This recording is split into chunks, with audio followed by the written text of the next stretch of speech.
Buenas, buenas a todos, ¿qué tal? Yo soy Beni, tenemos a nuestros contertulios, Jaime Alzate, Álvaro Rosero y Mauricio Faciolince. ¿Cómo les va, señores? Bien, muchas gracias. A todos.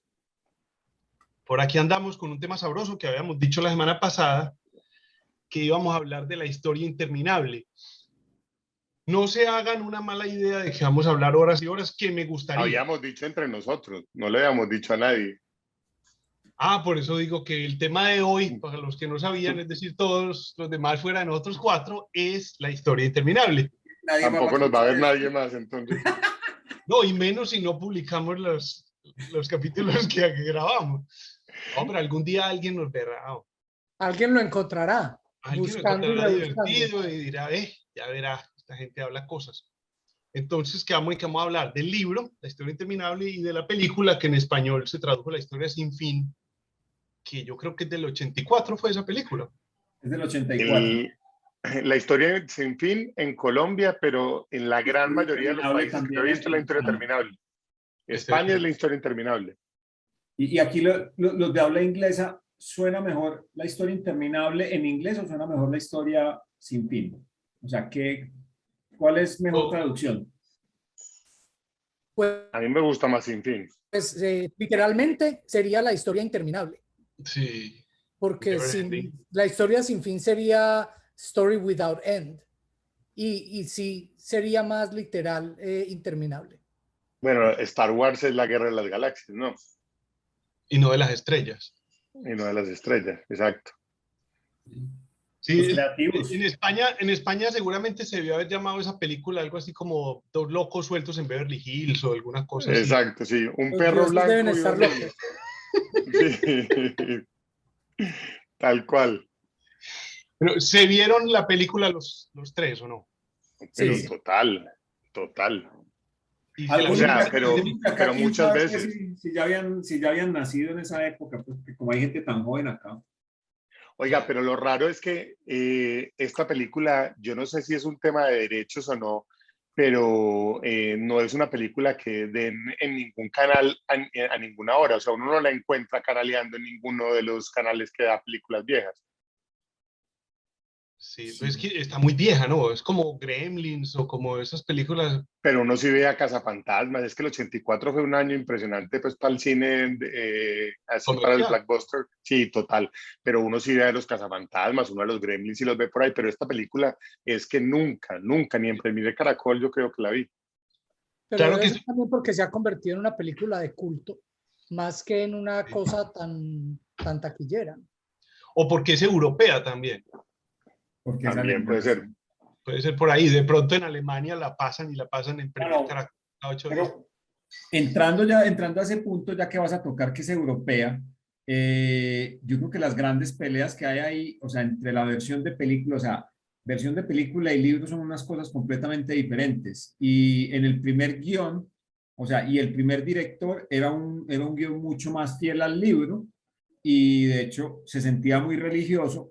Cuando lo cogió la segunda, pues el segundo director, o sea, o sea, la orden de él era que fuera Disney y que fuera una película para exportar porque ellos ya tenían un contrato con Warner Bros. Y había que hacerle estilo gringo.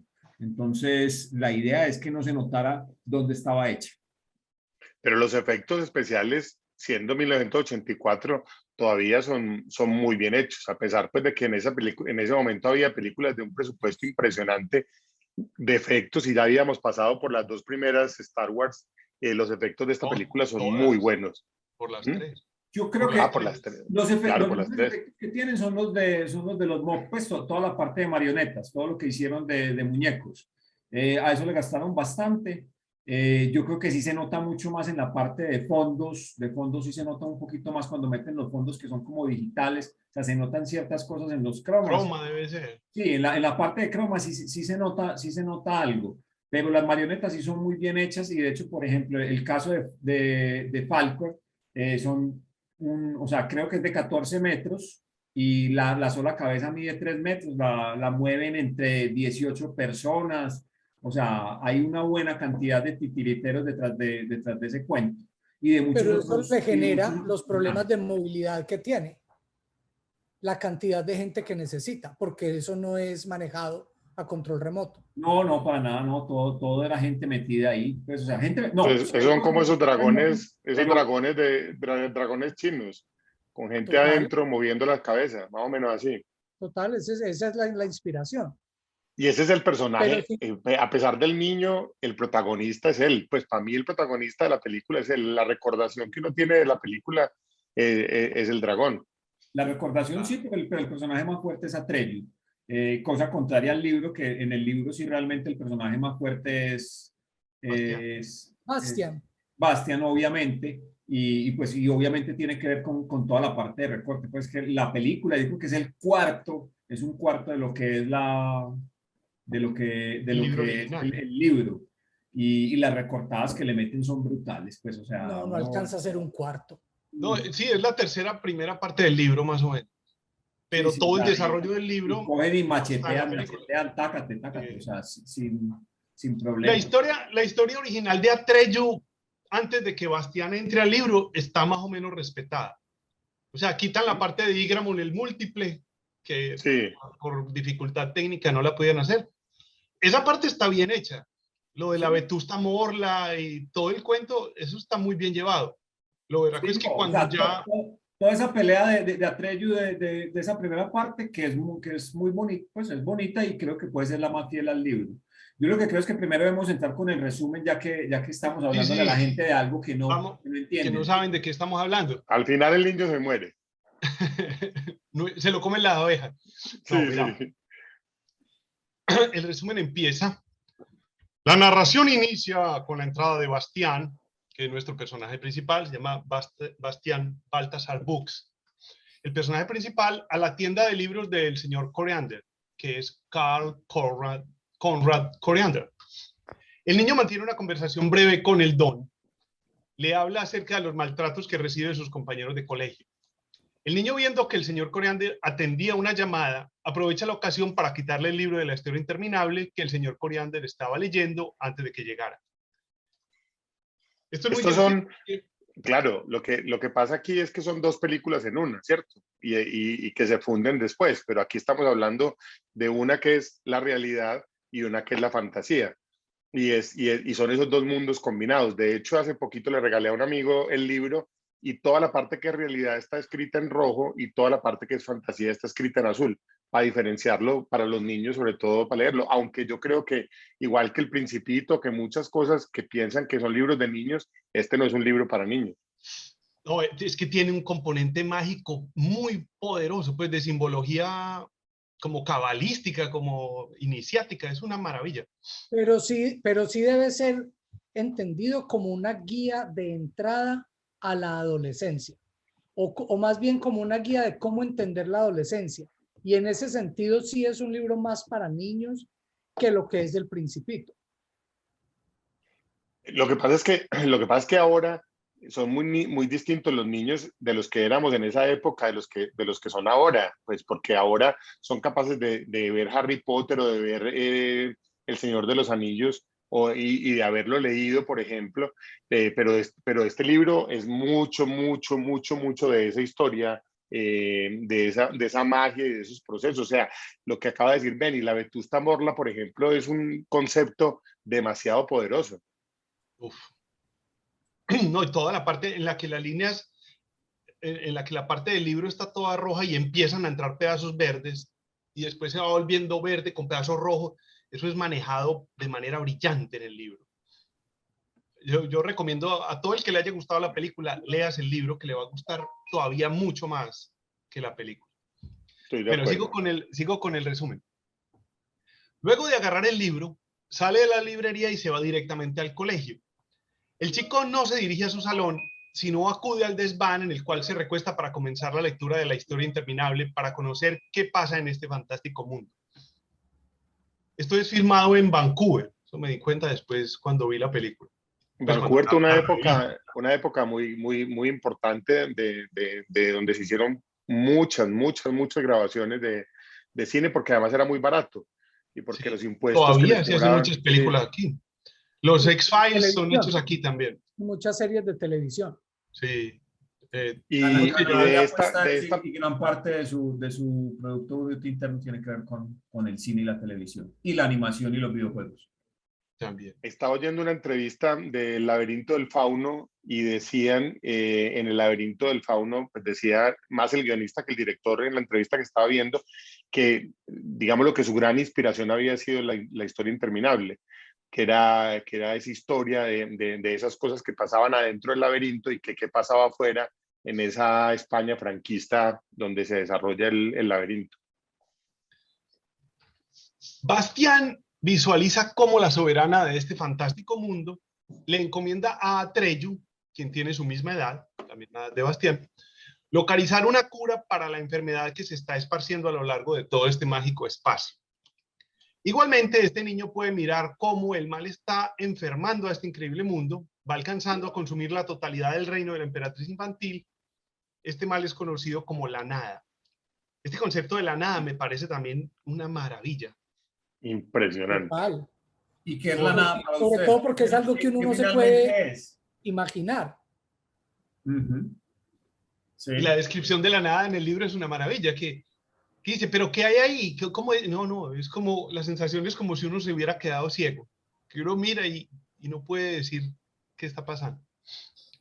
Bastián va a Un paréntesis ahí, un paréntesis para que hablemos de la persona que hizo la música de la historia interminable, que se llama Giorgio Moroder.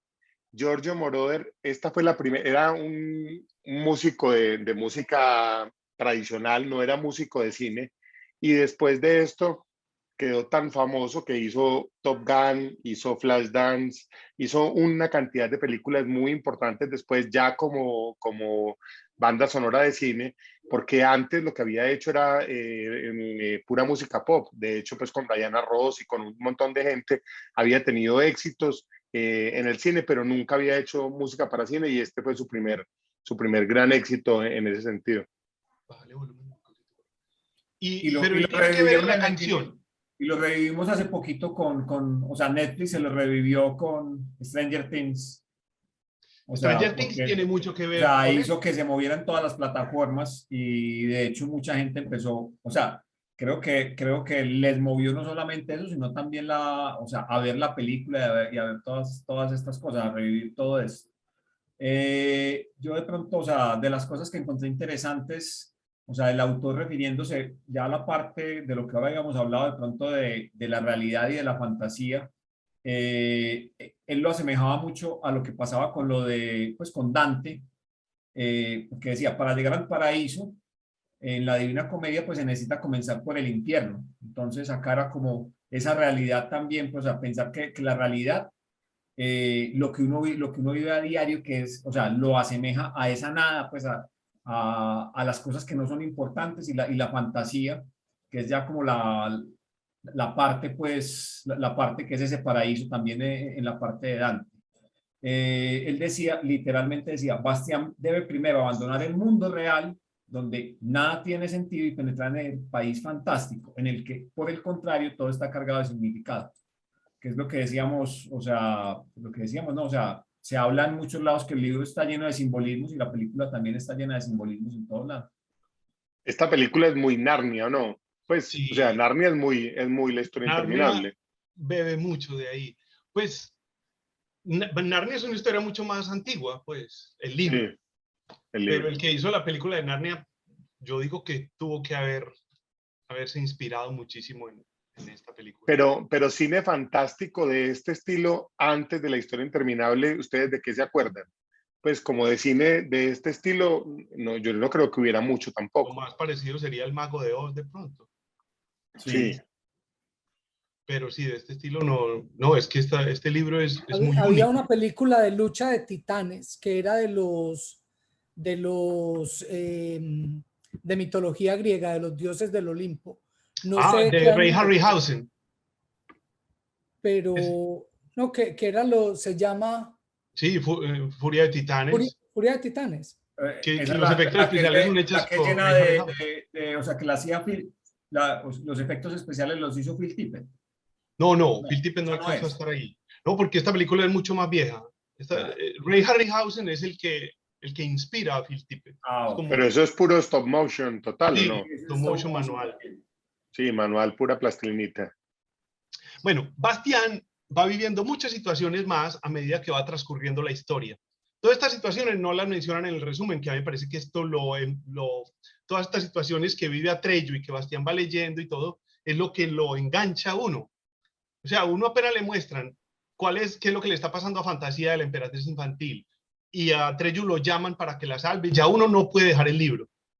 Pero Sí. tampoco lo puedes resumir. O sea, Sí, si vos no. pones todas las situaciones, No, terminas no. con un libro de 400 páginas. Sí, es Y imposible. que creo que esa fue una de las grandes dificultades cuando hicieron la película, es ¿qué le corta a usted al libro que le sobra?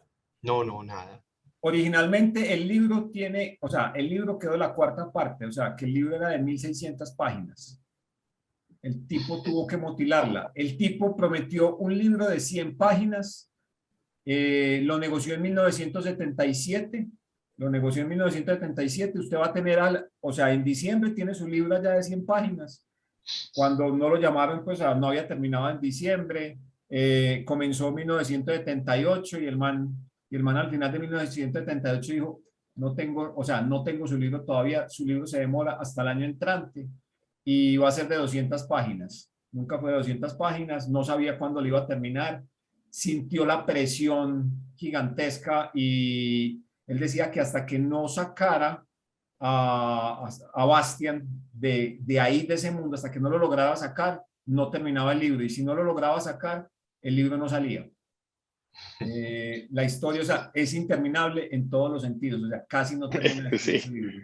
Sí, no, el hombre se fue a recluir a una cabaña por allá en las montañas, y hasta En que no Italia. termine este libro no salgo de aquí. Se quedó allá. En Italia Entonces, tuvo problemas en el invierno. Oiga, pero y el director Petersen, después de haber hecho esto, se dedicó a hacer basura, pero pura. ¿qué No hizo? hizo pues mucha cosa muy buena. ¿Qué hizo Air después? Force One, Poseidón, Troya, Outbreak, en la línea de fuego con Clint Eastwood. Bueno, pero Poseidón es muy famosa, muy reconocida. Poseidón, pero no, Poseidón, esa última no es muy buena realmente. Pero no hizo nada Pero así como Outbreak brillante. es muy buena. Con Sí, Dustin buena Hoffman. sí. Con Sí, Dustin es Hoffman. buena. Sí, sí. Es entretenida, pero no es una gran película para uno haber marcado una historia con esta película y después no haber hecho nada distinto. Te estaba esperando Nada súper mejor. bueno. Sí, Bueno, total. entonces, O sea, si nos ponemos a ver, no creo, o sea, muchos no sienten que hizo una gran película y de hecho el autor demandó y todo para tratar de que la película no él saliera. retiró el nombre, Él retiró el nombre y solo quedó solamente basado en la que lo novela. dejaran como el escritor de la novela y ya. Además, en esa época yo creo que el tema de derechos no era tan jodido como es hoy. Sí, o sea, no, pues, o sea, él tuvo que haber vendido sus derechos desde antes y le tocó tragarse otras dos películas más, que son la de 1990 Y y son horribles. 1994. La versión, Sí. se supone que hacen la segunda parte del libro y en la tercera simplemente toman algunos personajes y lo que hacen es darle rienda suelta a esos personajes porque no se ciña a nada que tenga que ver con el libro. Sí. Se nos viene la serie, vamos a ver qué tal sale la serie en Amazon Esperemos que la Prime. respeten.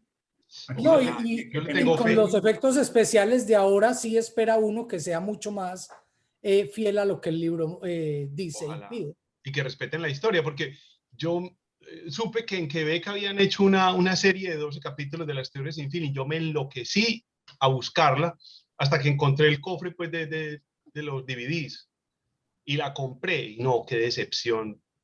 Bueno, sigamos entonces con el resumen, pues, para no alargar mucho la cosa. Bastián va viendo muchas situaciones más a medida que va transcurriendo la historia, a las que se va sintiendo para él como reales, hasta que el joven aparece dentro de la novela. O sea, Bastián se mete en el libro y la soberana, la emperatriz infantil, le otorga un medallón, el Aurín, por la colaboración que le ofrece a su mundo. El protagonista, junto al enviado Atreyu, acompañados de la criatura voladora, que es Fujur, va en búsqueda, bueno, en la película se llamaba Falcor, creo. Sí. Va en búsqueda de la cura para Fantasía, transitando por todo el reino y pasando por diferentes eventualidades llenas de aventura. esto es una frase aquí, pero son montones de capítulos y el tipo pasa realmente por todas las peripecias posibles. Oíste, Matrix es otra que también tiene mucho de esto, ¿no? Con los dos mundos paralelos y fantasía al otro lado, ¿no? Y Sí, Harry Potter igual. Sí, Harry Potter, sí, por el hecho de que los muggles viven sin saber que existe No, y la que, otra y que él parte. es un niño de 10 años que está entrando a una vida que tiene poderes que él no conoce, que en el mundo real él no tiene ningún poder, pero una vez que entra en la plataforma cuartos, se convierte en una cosa completamente distinta. Y él Sí, tiene prohibido usar la magia cuando está en el otro mundo. Entonces tiene un parecido en ese tiene un aspecto. símil, sí. A mí me atrapan muchísimo las historias donde muestran ese otro lado, como en Stranger Things, por ejemplo, que muestran que hay otro lado, pero que ese otro lado está aquí. O sea, como que no lo sí, vemos, pero ahí está. ¿Cierto? Como cuando uno sueña que va a otros mundos y otro montón de cosas, y cuando uno se despierta, eso no existe, pero ahí está. Y en el sí. momento en que uno está ahí adentro, es más vívido que cualquier cosa. Bueno, a lo largo de la historia hay una etapa donde el muchachito se comporta como un niño egocéntrico. Esto es genial, todo el proceso por el que pasa este man satisfaciendo sus deseos. Egocéntrico y presumido, transformando totalmente su manera de actuar. Finalizando el relato, el pequeño vuelve a la Torre de Marfil, que es el lugar donde se encontró la primera vez con la emperatriz infantil, para otorgarle otro nombre distinto a la soberana. Aquí hay un error en el resumen, porque realmente él le entrega el nombre al principio a la emperatriz. Sí, claro.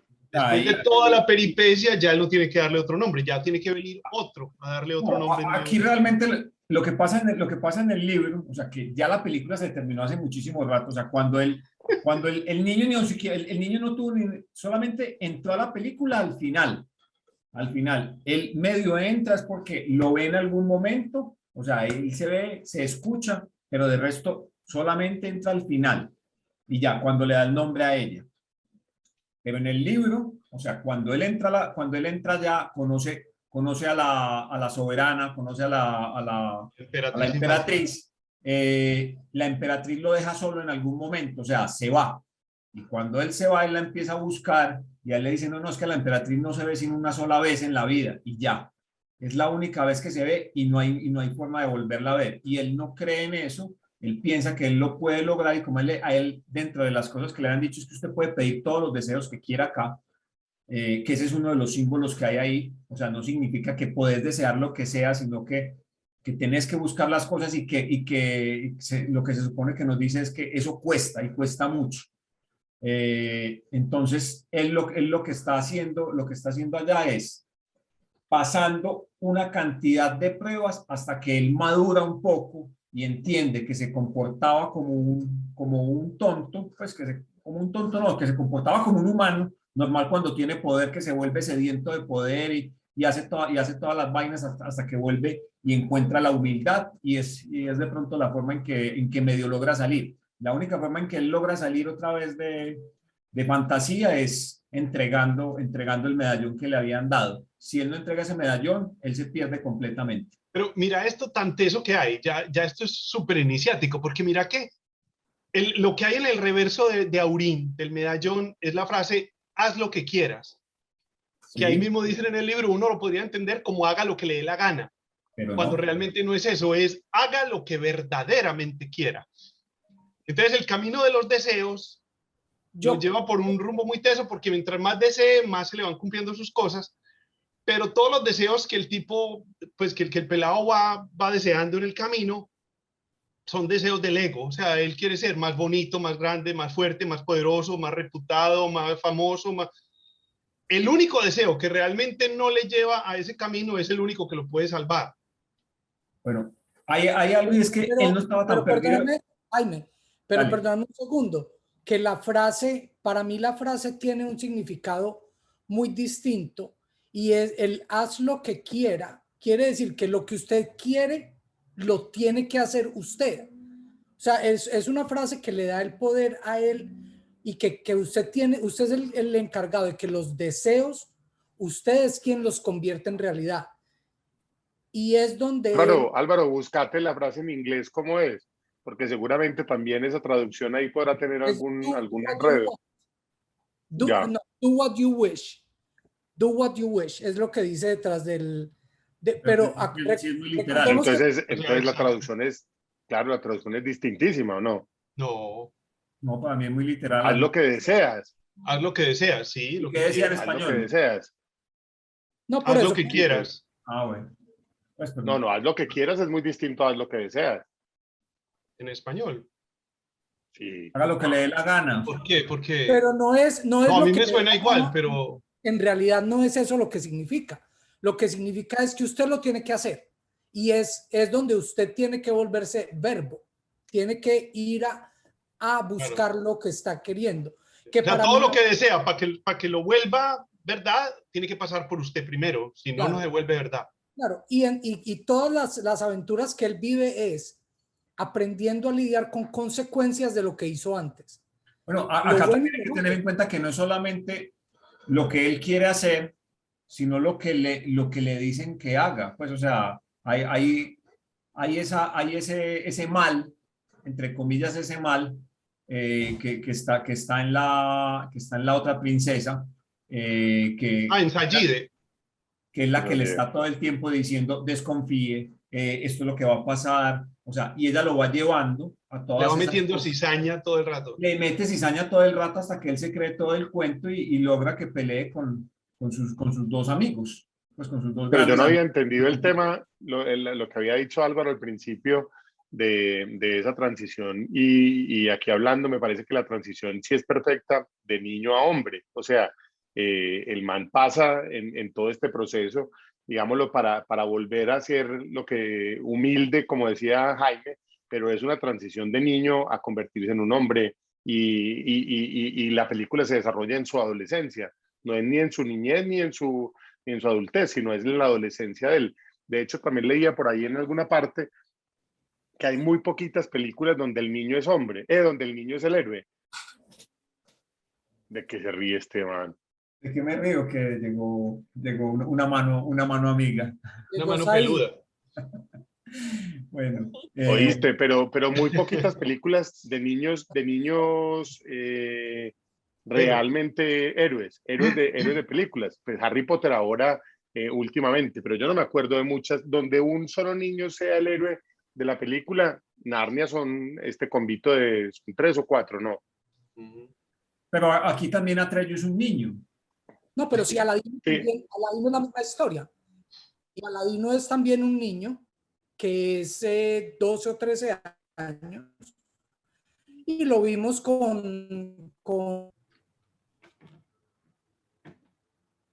¿Con quién, Álvaro? con Romeo y Julieta, lo vimos. Creo que perdí la comunicación. Sí, un Sí, a instante. ya, veces ya. se va, pero ya.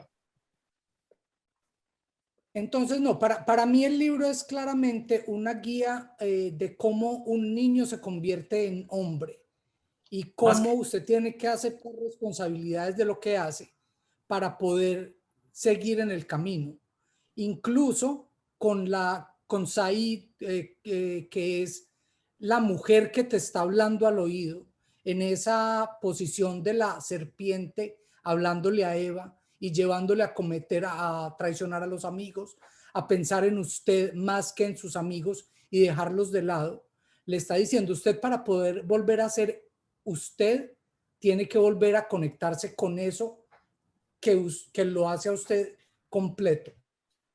Sí, o sea, yo creo que más que volverse ese adulto es ser esa persona responsable, o sea, que responde por sus cosas y es al final del libro donde uno se da cuenta que el niño va y asume todas las responsabilidades, o sea, él todavía sigue siendo un niño y de hecho el papá lo ve todavía como ese niño, pues bueno, obviamente todos los papás vamos a ver a los hijos como niños, pero bueno, siempre los va a sentir uno como algo pequeño, pero, o sea, finalmente él dice, no, no, es que yo soy el que tengo que ir a dar la cara, tanto en lo del libro como pues, o sea, cualquier otra cosa que hubiera hecho. Él entendió que todas las responsabilidades, fue y le dijo al papá, fue todo lo entendió bien. Siendo aún todavía, yo pienso que él todavía pensaba que era niño. Y lo otro interesante ahí es que, o sea, es tan niño que él podía, pues, o sea, yo creo que aquí la parte rescatable es que él sigue siendo ese niño creativo, pues, o sea, que creó todas esas historias que leyó primero y después alcanzó a crear las historias de la segunda parte del libro, que es cuando se ocupa él, o sea, todo el tiempo de él.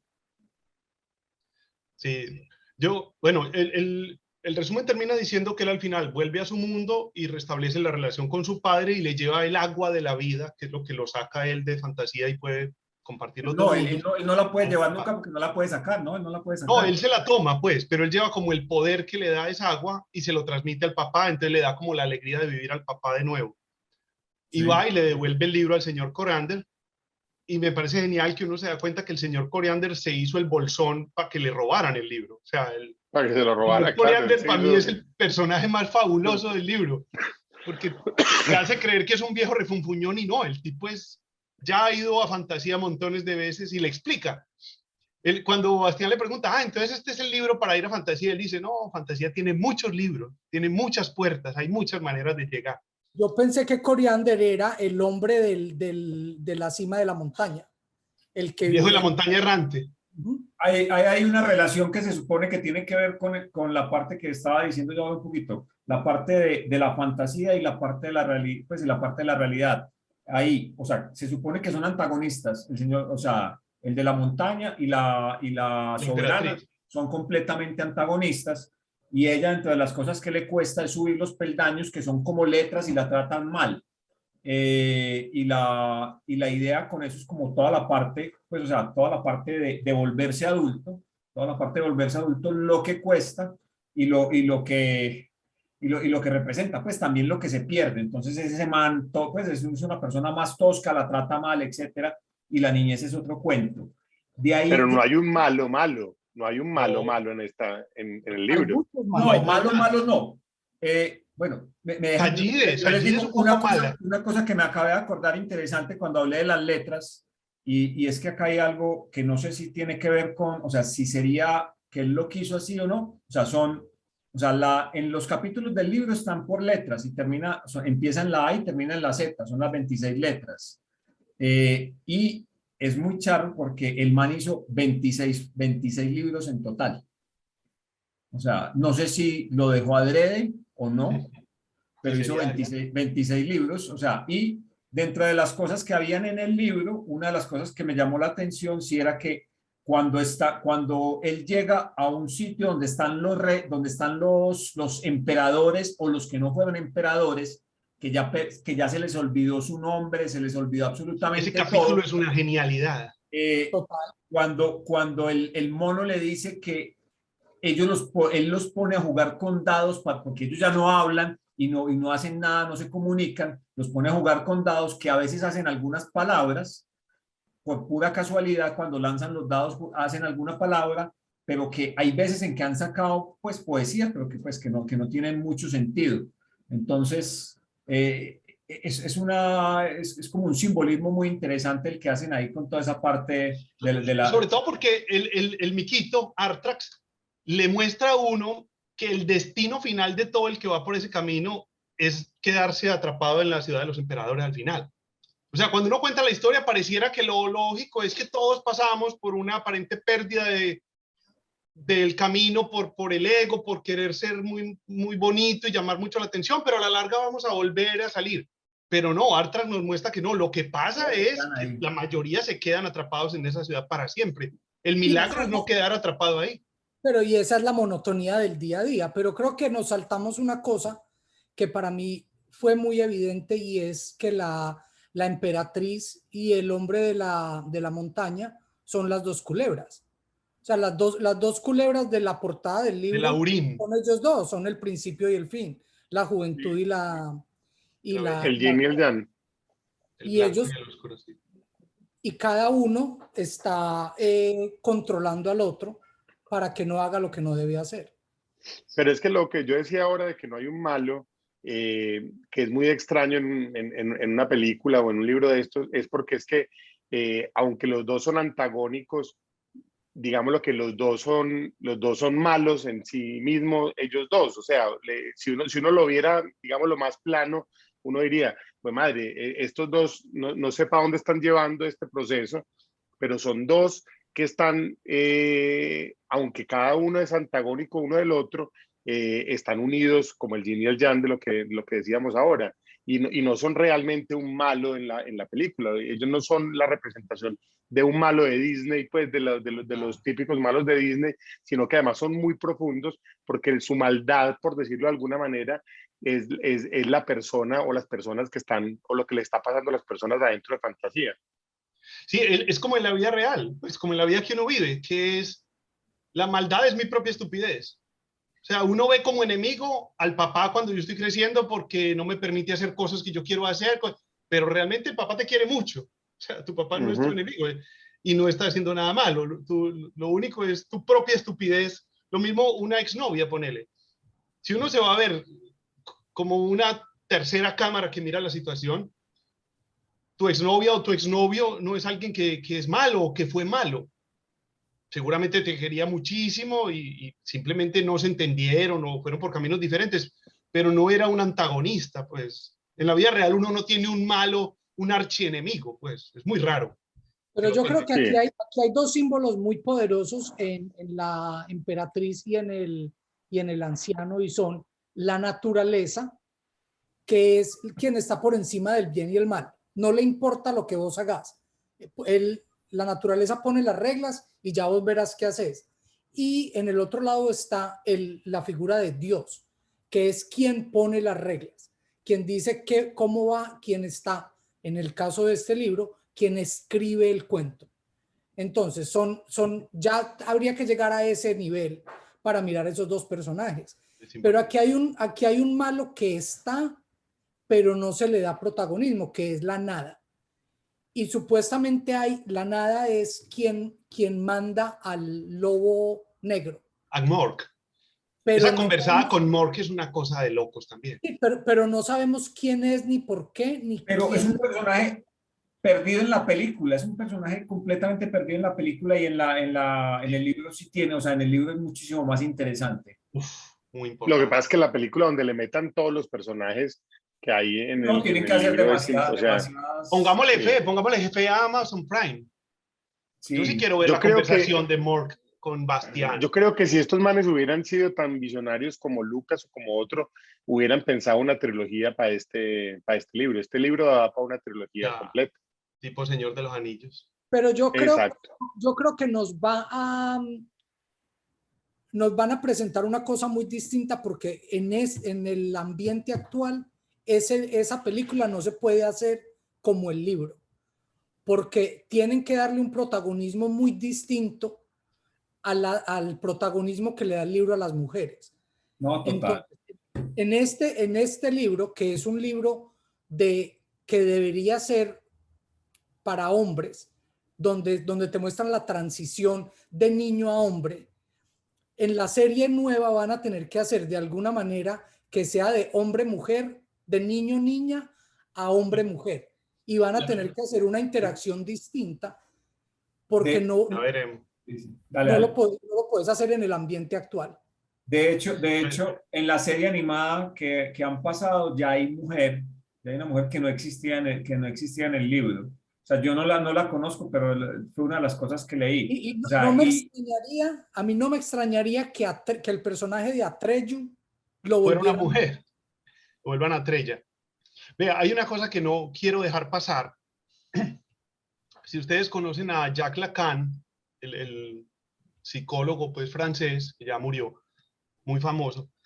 Este man, dentro de las cantidad de cosas que dijo maravillosas, explicó que la mente, pues, o la psiquis funciona en tres registros, que es simbólico, imaginario, real. De lo que nosotros vemos y sentimos como real, está amparado primero en lo más sutil o más invisible, que es lo imaginario, y luego más sutil todavía, que es lo simbólico. Por eso me gustó tanto Inception también, porque para poder generar un cambio real en el tipo, en la película de Inception, tienen que ir hasta lo simbólico del tipo. Si se sientan en lo real a conversar con él, el tipo está bloqueado. Entonces, ¿cómo hacemos para entrar en lo imaginario y lo simbólico para que nos abra la puerta? Entonces, en esta película yo veo que es como que rompiera con un montón de bases de Occidente. O sea, yo creo que la mitología circundante que tenemos nosotros en Occidente hace que la imaginación es vista como una cosa tonta. O sea, en Occidente la imaginación no es vista como algo que me ayuda a mí, sino que el que cae en la imaginación es como que cae en un hueco, como que imaginación es visto a la par de ser ingenuo o ser incauto. De hecho se dice, aquí se dice, este es muy soñador. Sí, no tiene los pies en la tierra. Sí, sí, sí. Entonces, esta película es como el rescate de eso, decir, no, señor, es que la parte imaginativa, su imaginario, es para su beneficio, es para usted lograr las cosas en lo real que quiere lograr, tiene que poner a trabajar ese imaginario a su favor. En Pero eso cambio, lo dicen eso lo dicen en la película y el papá le dice a Bastian que tiene que poner los pies en la tierra. Sí, sí. Y cuando Bastian va a salir hacia el colegio, él le dice que le prometa que va a poner los pies en la tierra. Cuando Bastian se va... Eso mismo es lo que estaba hablando Benny, o sea, en ese mundo real no hay manera de que Bastian lo entienda, o sea, por eso tiene que ir al otro mundo, o sea, a aceptar otras cosas. Pues puede que no es de la imaginación, pero sí aceptar otros errores que de pronto él sí tenía. Oíste, Entonces, ahí pero yo hago pegado a una esto de lo que pregunta. estábamos hablando ahorita al principio, entonces a mí sí me está pegando mucho esto con el Principito, porque el Principito, acuérdense que el viaje que él empieza a hacer por esos demonios que son el rey, el hombre de negocios, el farolero, todos con unos defectos muy parecidos a ese viaje inicial que hace este man adentro de fantasía, Unos para defectos llegar a humanos. la Tierra, para llegar a la Tierra que es la realidad. O sea, él viaja supuestamente por todos estos planetas que todos son pecados, todos son una cantidad de pecados. Yo soy avaro, o sea, tengo esos pecados, llego a la Tierra y cuando llego a la Tierra ya estoy en la realidad.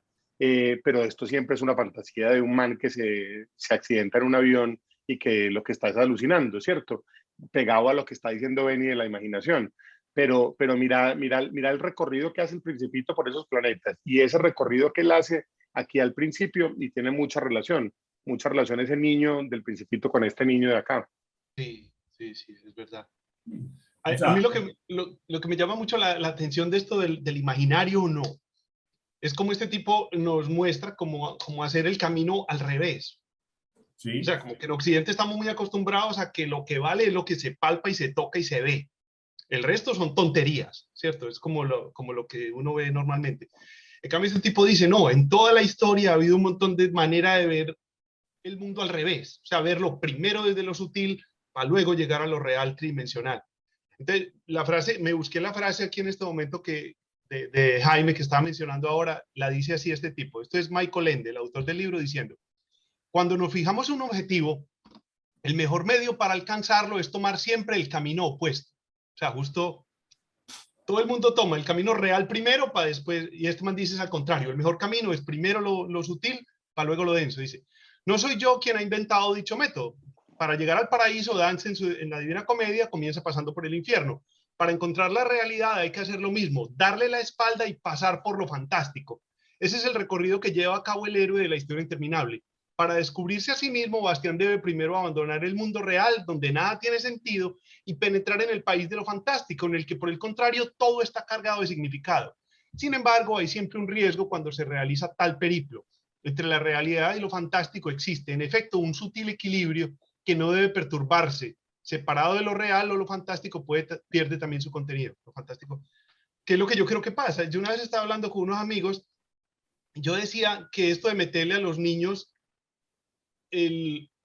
la supuesta fantasía muy mágica y muy bacana del Santa Claus o el Niño Dios o el Ratón Pérez, logra que cuando el niño se da cuenta que es lo que realmente está pasando, se siente tonto, siente me engañaron.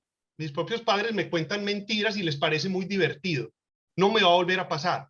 Entonces el niño dice, bueno, es un juego, lo que sea, pero ya eso de lo fantástico, yo ya no vuelvo a visitar eso allá, porque quedo como un tonto cada que lo hago. Este tipo Mira la frase que dice el Principito dice, caminando en línea recta no puede uno llegar muy lejos, pegado a lo que estás diciendo. Y es una frase el otro camino. claro, del otro camino, de ese camino zigzagueante y de lo que decía Jaime al principio, de pasar primero por el infierno de Dante para poder llegar al cielo. Yo creo que hay, no le había visto nunca la coincidencia a ese viaje con el Principito, pero se la estoy viendo mucho.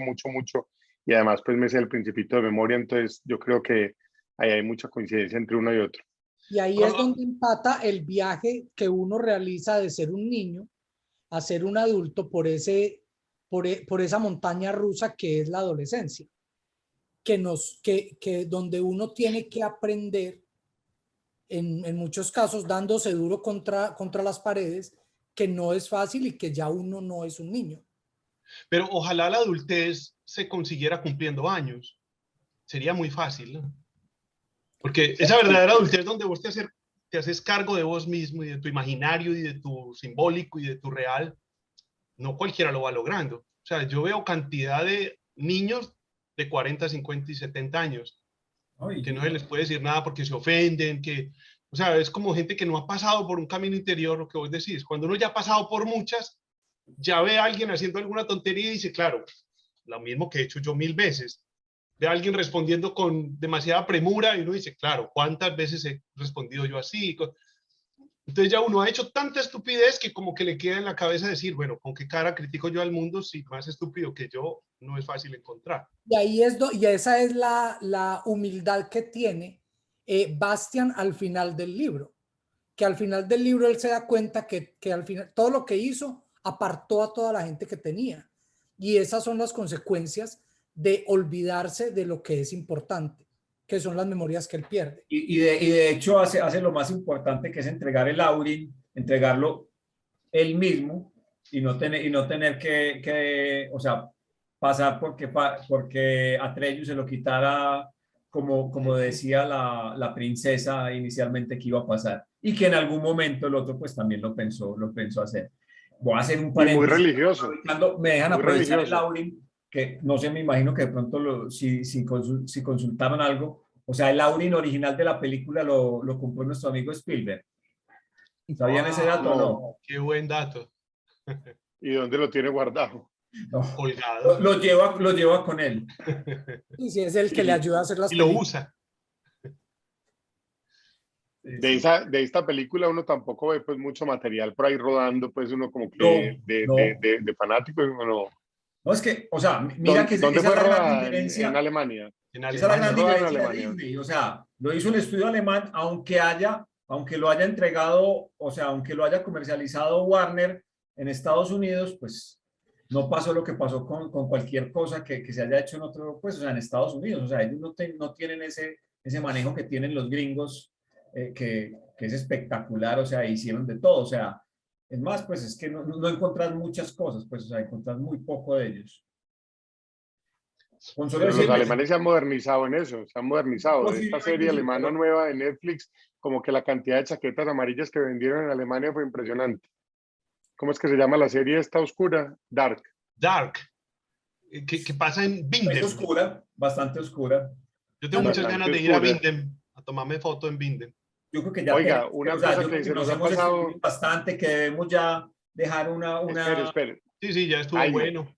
Jaime, ¿cómo se llama el director de La Historia Sin Fin? en Peterson, directo. ¿no es? Y el escritor, Michael Ende. Michael Enden. Michael, o sea, Michael Enden.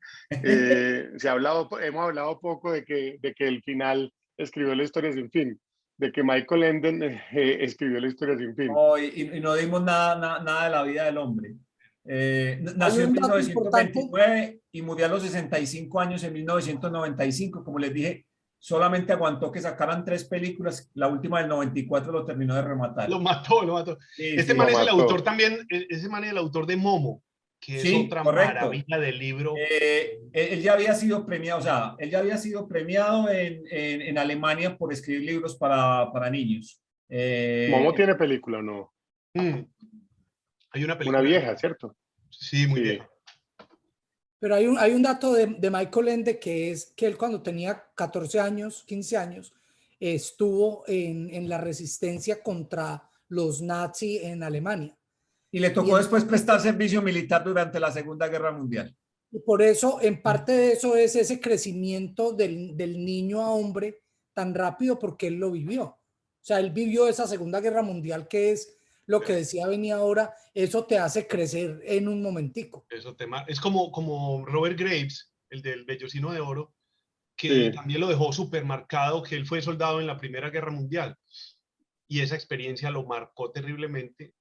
Y de ahí Además se- que eran soldados de 13 y 14 años, pues, exacto. Eran, Ah, pero es esos que manes crecían de olvídate una. que al final de todas esas guerras, primero comienzan los hombres y después llévese al que sea, es que no hay nadie, no queda nada. Manda a todo el mundo, sí. Bueno, señores, Bueno, ven y un placer, despida. muchachos. No, no me van a rematar esto, no me van a decir algo más. O sea, Te queremos finalicemos mucho, esto Jaime. bonito. Te queremos mucho. Estás Linda muy bien camisa. mutilado. Sigue así. Ven y si está haciendo mucho calor, por favor, quítele a ese sofá de atrás esa cosa que parece que está con mucho calor, el rojo, sobre todo. Bueno, Un Esa abrazo, cobija. pues, para todos. Nos vemos chao, dentro de 8 chao. días. Mismo. Chao. Gracias.